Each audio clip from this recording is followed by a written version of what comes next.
Hey fam, welcome to today's segment of Tuesday Seeds. Today, Uriah Israel will be sharing some key principles and practices of growing, especially as in the summer season as it gets hotter and hotter here in Texas. Please stay tuned.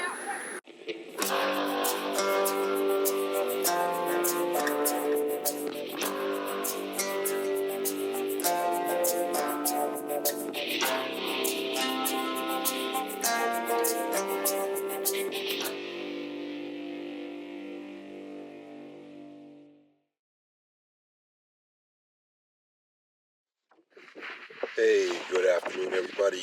Uriah from Texas Small Farmers and Ranchers community-based organization, and been getting a lot of questions regarding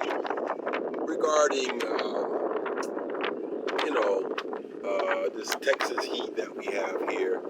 And somebody asked me, just like, how hot is too hot for plants? They said, how hot is too hot for plants? And so, my general rule of thumb is 90 degrees and above. 90 degrees, that's like the danger zone.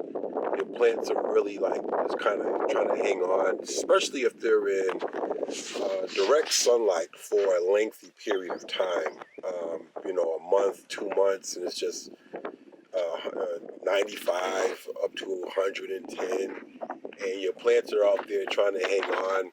And so, like, what I want to talk to you today is like first of all, some of the signs that you'll see that your leaves begin to wilt.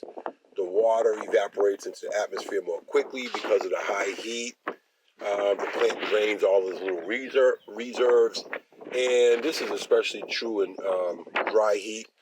The plants will start producing. They will just start producing flowers, and so therefore, you're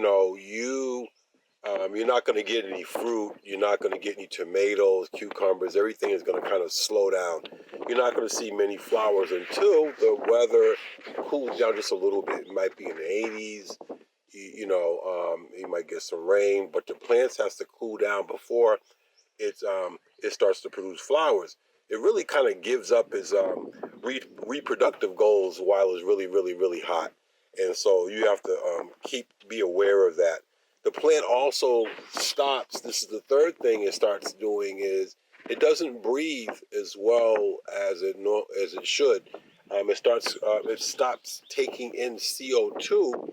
It really closes up its pores, and so this is like almost like holding its breath to survive.